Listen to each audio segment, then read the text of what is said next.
Hello class, in this video we'll be finding the equation for the line of best fit. When we're finding the equation for the line of best fit, what we need to understand is the general formula for any straight line. The general formula for any straight line is represented by the equation y equals to mx plus c. Now the letter m represents the gradient, whereas the letter c represents the y-intercept. If you're not familiar of what the word intercept means or what the word y-intercept means, it's essentially what value along the y-axis does the line cross over. So if you look at this example over here, this over here is the y-intercept, so it crosses at the value of -3 in this case. So we're going to be unpacking what the word gradient means and how do we calculate the gradient of a straight line. So the gradient refers to the slope, so it's a measure of how steep the actual straight line is. The way that we actually calculate the gradient is by using the formula m equals to y2 take away y1 all over x2 minus x1. So this formula over here. Now what y2 and all the other letters represent, they just represent the y values in this case, and this over here essentially represents the x values of two coordinates. Now the gradient of any straight line could either be a positive, negative, it could have a value equal to 0, so it goes horizontally, or it could have an undefined, meaning that there is no slope at all, so therefore it would have a vertical straight line as such. You don't really need to know that so far, but you do need to understand that this over here is a positive and this over here is negative.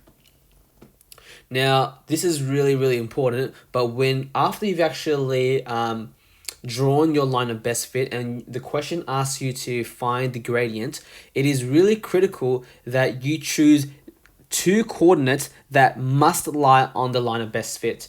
Now when I say that, when you're choosing any 2 points along the line of best fit, they don't necessarily have to be two of the data points from the data set. They could be any values.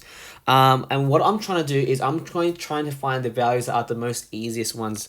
So in this case over here, what I'm going to be doing is I'm going to be choosing these two values over here. Notice I don't mean this red dot and I don't mean that red dot over here. I mean these values here that are exactly on the line, because I know these values exactly. Because this would correspond to 22 and 79. That's the coordinate for this x position, and the coordinate of this x position is going to be 19. So you always write the x value first and then the y value, which is 77. So it is really important that when you are finding the gradient, make sure you're choosing two coordinates found along the line of best fit. We're going to be looking at a few examples of how we could actually calculate that. So this again is the formula to calculate the gradient.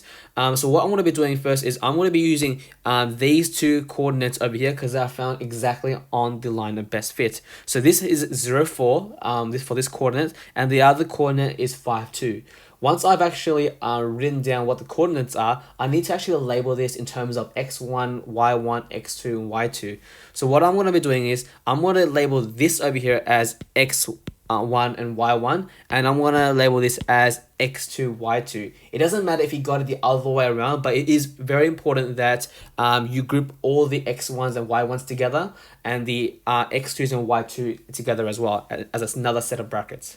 Once you do this, all you need to do is substitute the values into the formula. In this case over here, y2 is the value 2, so substitute 2 wherever you see y2, so therefore it will be 2 take away 4, all divided by 5 take away 0. So this is what you should get if you've successfully substituted the values into the formula, and therefore simplify this. 2 take away 4 is equal to -2. -2 divided by 5, you can leave this as an answer, or if you really want to, then you could either put this into a calculator and you're going to get a decimal value equal to -0.4. Both of these answers are acceptable, it just depends on what you prefer.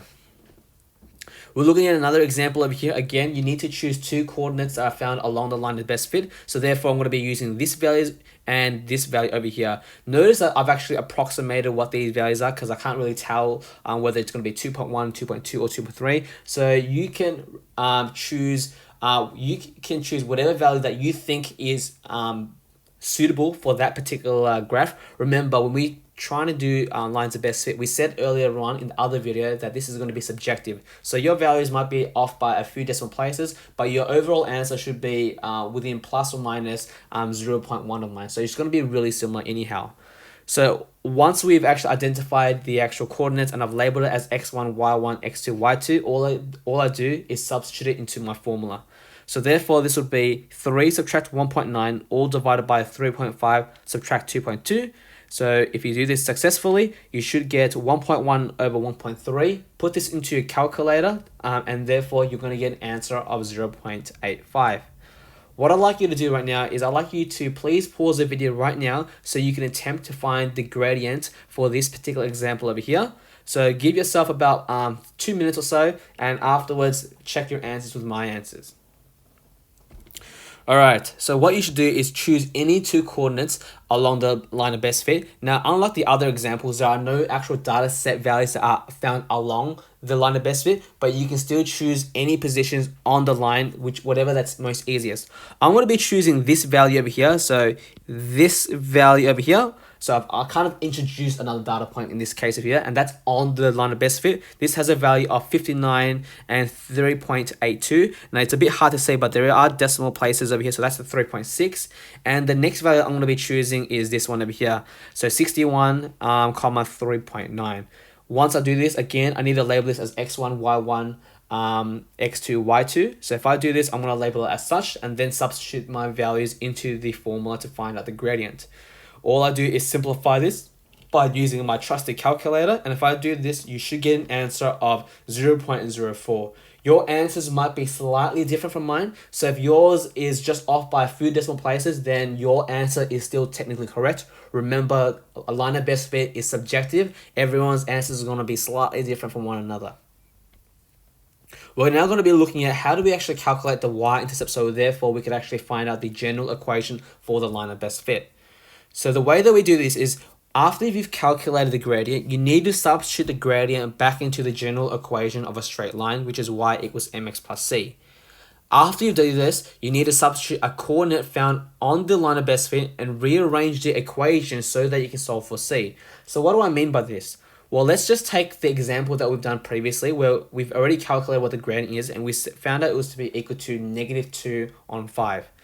Once I found out what the gradient is, I need to now substitute the gradient into the equation. So if I substitute it into this general equation of the line, it will therefore be y equals to negative 2 on 5x plus c. So all I've done is I've just inserted that value wherever I see m. My next step over here is I need to substitute the value into the equation as well.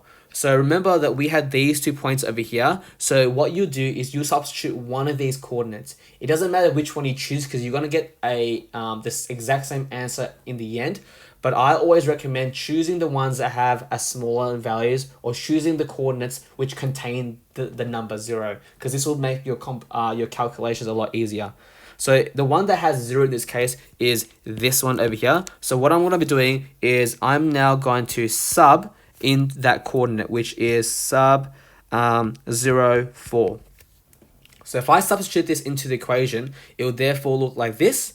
Now, there is no symbol next to these two numbers, but this implies that you need to multiply these two numbers together.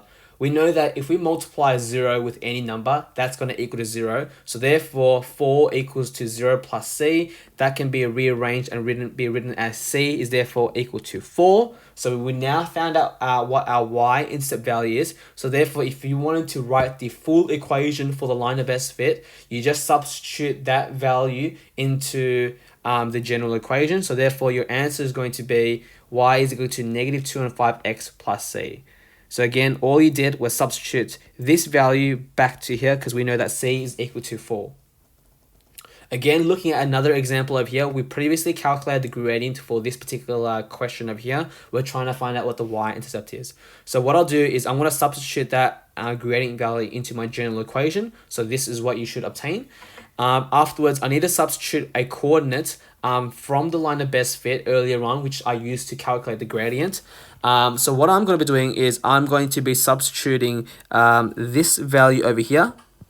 So that value was 3.5 and 3. So if you substitute that, this is what you should obtain. And now I need to multiply these two numbers together. If I do that, I'm going to get 3 equals to 2.975 plus C. We want to get C by itself. So since there's a 2.975 on the right hand side, get rid of it by subtracting 2.975 from both sides of the equation. In doing so, this cancels this out of here. So find out what is C, find out what 3 take away 2.97 is, and if you do that, you should get an answer of 0.025. So therefore, that is your y-intercept. So if you were to rewrite the whole equation for this particular example here, it would therefore be y is equal to 0.85x plus 0.025. Alright guys, so what I'd like you to do now is please pause the video so that you can actually answer these 3 questions here. The suggested time frame is 10 minutes, and then afterwards please compare your answers with my answers. So the question reads, a straight line has been fitted to a set of data that recorded the velocity in meters per second of an accelerating car at time t seconds. What is the car's velocity when t is equal to 0? So this is an interpretation question. So t over here represents your x-axis. So as you can see here, that's along your x-axis. So when t is equal to 0, what is the v value? What is the velocity? So the velocity is along your y-axis. In this case over here, we can kind of approximate that that's going to be equal to 18 meters per second. Part B, the slope of a line can be used to find the car's average acceleration. And you would know this in your general science class from a velocity time graph. Now, the question is, what is the value of the slope, or what is the acceleration? So what I'll do is I want to calculate the gradient, in this case over here. So I need to choose 2 coordinates found along the line of best fit.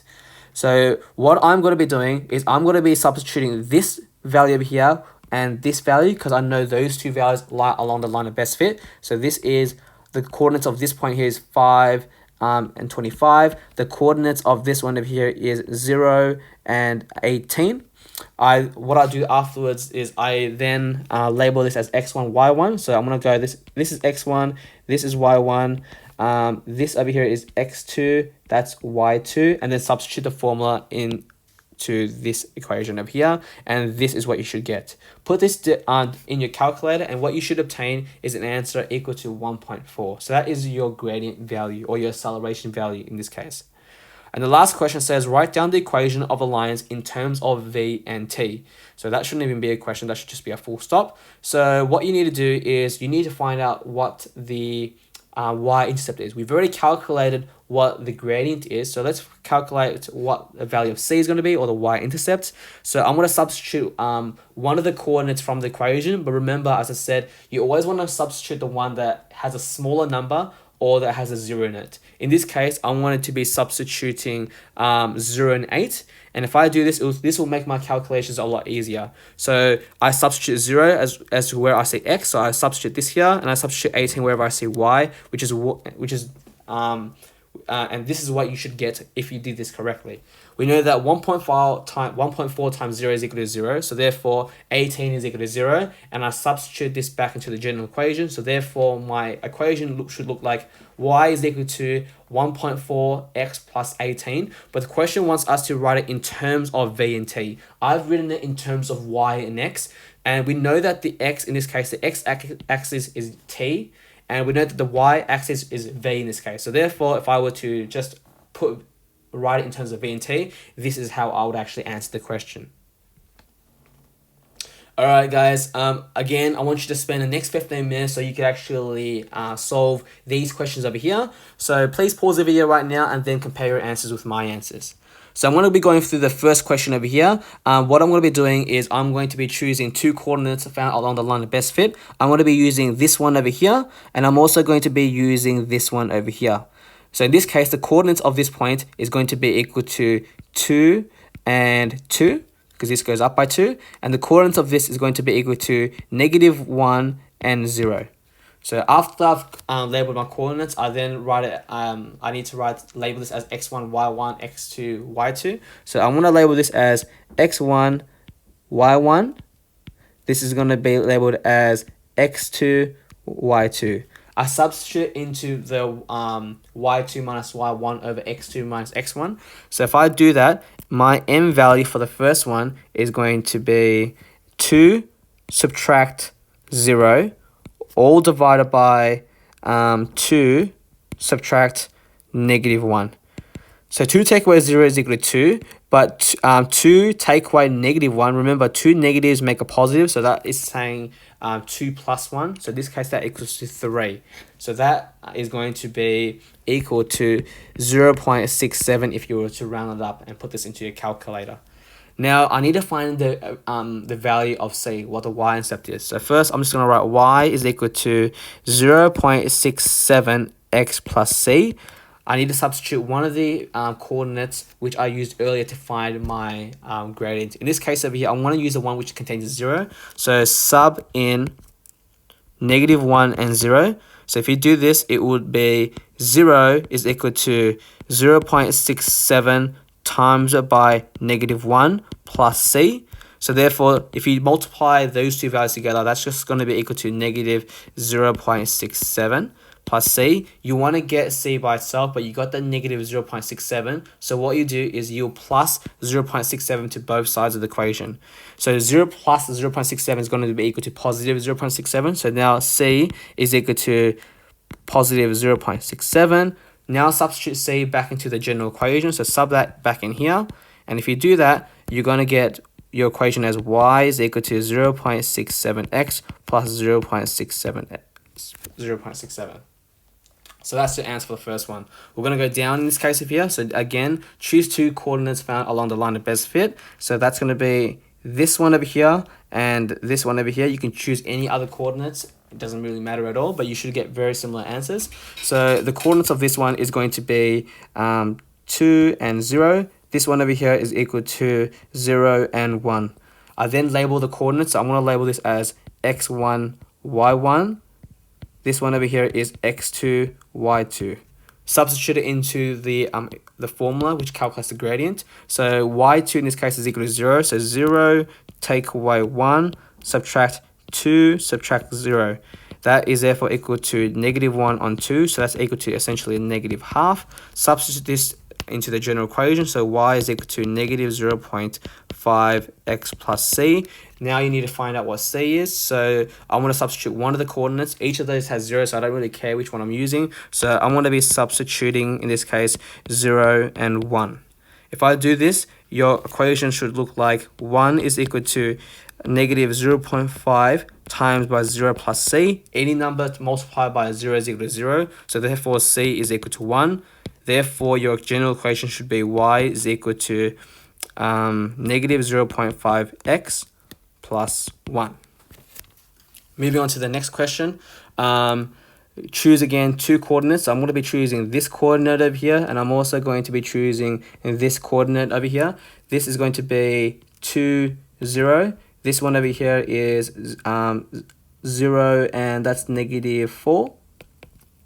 Label the coordinates, so therefore this is going to be x1, y1, x2, y2. Remember, it doesn't really matter where you label it. So now substitute those values into your formula. So m is equal to y2 is negative 4, so negative 4 subtract 0, x2 is 0, 0 take away 2, so that is equal to negative 4 divided by negative 2. That is equal to positive 2 because the two negatives cancel each other out. Substitute this in, so therefore y is equal to 2x plus c. Let's find out what c is by substituting one of the coordinates. So I'm going to be substituting 0 and negative 4. Now this becomes negative 4 is equal to 2 multiplied by 0 plus c. Any number multiplied by 0 is equal to 0, so c is equal to negative 4. Therefore, your general equation is going to be y is equal to 2x minus 4 in this case over here. And for the last example, m is equal to, we need to label the coordinates. So I'm going to choose this coordinate over here, and I'm going to also choose this coordinate as well. So this coordinate is equal to 0 and 1. This coordinate over here is equal to negative 3 and negative 1. I then label it. So this is going to be my x1. This is going to be my y1. This is going to be my x2, y2.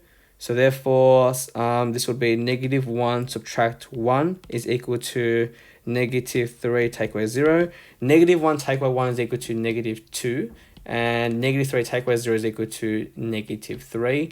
If you put this into a calculator, this will become a 0.67 if you round it up. So that's your gradient. So y is equal to 0.67 x plus c. So find out what c is by substituting one of the coordinates in. So I'm going to sub in 0, 1.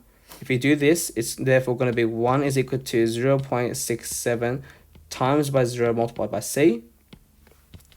Therefore, this is going to be c is equal to 1 because 0.67 times 0 is equal to 0. Therefore, your equation is going to be y is equal to 0.67 x plus 1. All right, perfect. Let's move on to the next topic. So what we're going to be doing now is we're going to be learning how to use the CAS calculator to determine the Pearson's correlation coefficient. And this is something we previously covered during the last week of the term, as well as finding the equation for the line of best fit. So what I'd like you to do is I'd like you to please click on the link that I have on Google Classroom. If you do that, you should see something similar to this on your page. What you need to do is you need to select this option over here, because what I've done is I've actually contacted the company, and due to the COVID-19 pandemic, they are able to actually help schools like ours, which are underrepresented, and extend the free trial version of this so that we could use it for the remainder of the term. So click on this option over here, and if you click on that option, it will take you to this page. Please select this option over here because this is the version of the program that we require, and then please enter in your email address. I don't think it matters whether you use your school email or your personal email. Just put it in and then click on submit, and therefore it will take you to this page and it will automatically download the file. Once you get this page, please do not close this page because you actually require this serial number over here. This is my serial number, but obviously your serial number is going to be different. So make sure you have this page open because you will require this to activate the free trial to extend the actual the duration of the expiry. So what you need to do is once you've actually downloaded it, you need to actually install it. So this is what it will look like. Click on next, and once you've actually finished installing, you're going to see this particular page over here. And what we want to do is we want to activate this. Notice that the current expiry of the license is 90 days, but what we could do using the actual serial code is we could actually extend this for 6 months. So please click on the first option and then click next.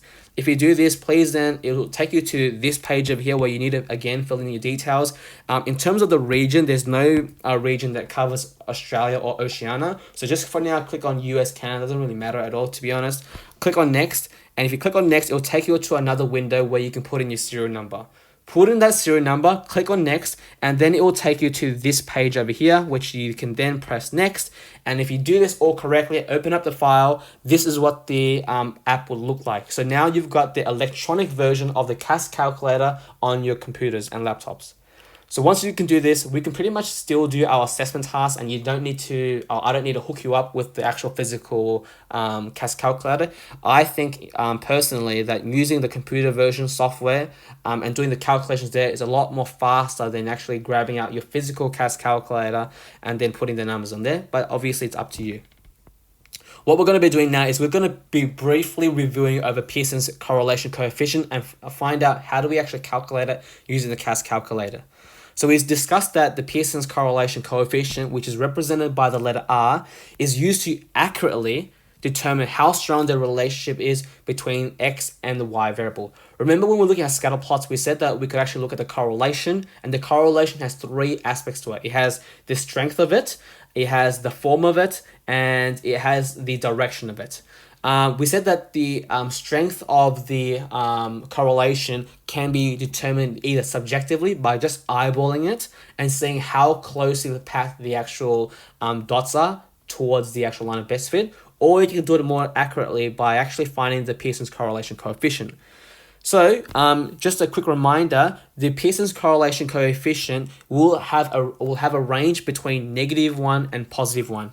We said that when R is equal to 0, this indicates that there are no correlation at all. We said that when R is a +1, which is the highest value it is, this is a perfect positive association or correlation.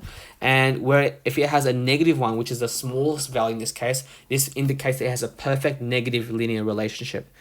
So again, these are some of the values over here. Notice that a higher value indicates that the dots are more closely packed to each other and are more closer to the line of best fit. And as it gets closer towards 0, it gets more spread out in this case over here. You guys probably would have remembered this already. You've already copied down this particular table over here, but this kind of tells you the strength. So anywhere between 0.75 and 0.99, this indicates a strong and so forth. I don't need to read this out to you guys at all.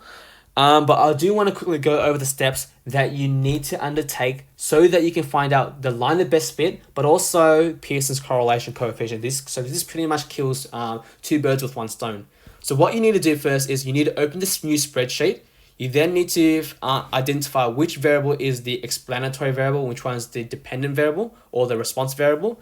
You need to put all the values into that Excel spreadsheet, and then afterwards click menu, click on the data. So this probably doesn't make sense at the moment, so let's just actually look at an example so you understand what I mean by this. Alright, we are now going to be looking at an example where we'll be using the CAS calculator to find Pearson's correlation coefficient as well as finding the equation for the line of best fit. The question reads, the following data shows the per capita income and the carbon dioxide emissions of 11 countries. Question A says, construct a scatter plot to display these data with income as the explanatory variable. Remember, explanatory variable is the same thing as your independent variable, and these 2 variables should be labeled along the x-axis. So we know that this is going to be labeled on the x-axis, so therefore your response variable or the dependent variable, which is CO2, is going to be found along the y-axis. Now, I'm going to be showing you a video on the right-hand side of how we will actually do this. So I'll play the video right now. So what you would do first is go onto the actual home screen, click on the spreadsheet over here, and now you're going to need to put down the variables. So the name of the variables is going to be income, the other one is going to be CO2. What you do next is pretty much enter all of the values into your spreadsheet. So put all the X values along the income column and put all your Y values, which is CO2, along that column. So as you can see, I'm doing that right now. And this is taking a long time. Hold on. So let me just kind of skip that. All right, now once we've finished doing that, what you need to do is click on the calculator icon and then click on the menu option. Click on statistics, that calculations, then click on linear regression, the one which says a plus bx. Then at this point, please put in your x value. So your x, remember, represents your income, y is your CO2. And if you do that, you should obtain this particular window over here. So in this case, if I was to pause the video over here, your A value is equal to 1.38946. Your B value, which in this case represents the gradient, remember the number next to the X represents the gradient, which is going to be equal to 0. I can't really see that, 416503. Your R value over there is your Pearson's correlation coefficient. So if I was to write the equation of my line of best fit, I just take these values over here and substitute it into the equation y equals mx plus c. Therefore, this is the equation that I should arrive with. But in this case over here, we need to write it in terms of the variables. So we don't want to write it in terms of x and y. We'll instead use it income and CO2. So because your y represents CO2, it's going to be CO2 is equal to 0.416503 multiplied by the income, which represents the x-axis, plus 1.38946. So that's how we would actually answer this particular question over here. All right, so what I'd like you to do right now is I'd like you to please pause the video right now, and for the next 15 minutes, I want you to please answer this question directly inside your exercise book, and then we'll go through the questions together. So the question reads, the price of a long-distance telephone call changes as the duration of the call increases. The cost of a sample call from Melbourne to Slovenia are summarized in the table below. The first question says, what is the explanatory variable? So is it cost of a call or duration of a call? You need to ask yourself which one impacts the other.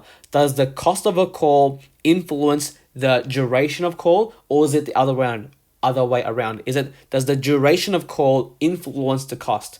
In this case of it makes more sense that the cost of the call will determine how long the call will go for. So in this case, the cost of the call is therefore going to be your explanatory variable. In the next slide over here, I've got a video of how I would actually answer part B. So the way that you'd answer part B is, again, you'd be using the CAS calculator for this. And then once you've actually constructed the scatter plot, all you need to do is pretty much Control C that and draw the exact same thing directly inside your exercise book. So I'm going to go through the steps over here again. So what we'll do is go into your spreadsheet, input all the values in to the actual Excel spreadsheet. I'm going to skip this step over here because this is going to take a while. So once you've actually done all of this, then click out of that and click on the next icon next to it, which is where we can graph it. We know that the cost of a call is your x-axis, on the y is but the duration. This will automatically create a scatter plot for you guys. But if you guys wanted to create the regression line, click on menu, analyze, and then regression, and then click on show linear a plus bx, and this will give you not only does it give you the actual equation for the line of best fit, this will also draw the line of best fit automatically for you as well. So this is something very handy. Once you've done part B, then for part C, I will show you the video of how we can actually calculate Pearson's correlation coefficient. So again, remember, once you've actually, sorry, that's not for this slide over here. Moving on to the next slide, where's my mouse? All right, so the way that we'll calculate Pearson's correlation coefficient, once we've put all the values into the spreadsheet, again, go to the calculator, go statistics, stat calculator, linear regression line, put in the appropriate variables along the x and the y, and therefore read out what the R value is. In this case, R is equal to 0.8564. So we generally round the Pearson's correlation coefficient to 4 decimal places, but obviously you can write the full number if you'd like as well. And lastly, for the second last question, it says for part D, comment on the relationship between cost and the duration of call. Now that we've actually determined what the Pearson's correlation coefficient, we have now accurately determined the strength of the correlation. The value is 0.8564. If you refer back to your notes on Pearson's correlation coefficient, this indicates this is a positively strong correlation.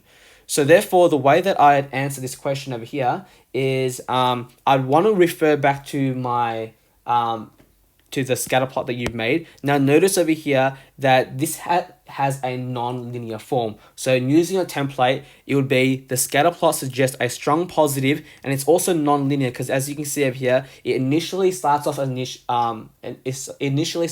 a straight line, but then it eventually starts to curve out, and as a result of that, it's no longer considered to be linear. So that's why it's considered to be a non-linear relationship between the cost of call and the duration of call. So make sure you do include the variables in this case.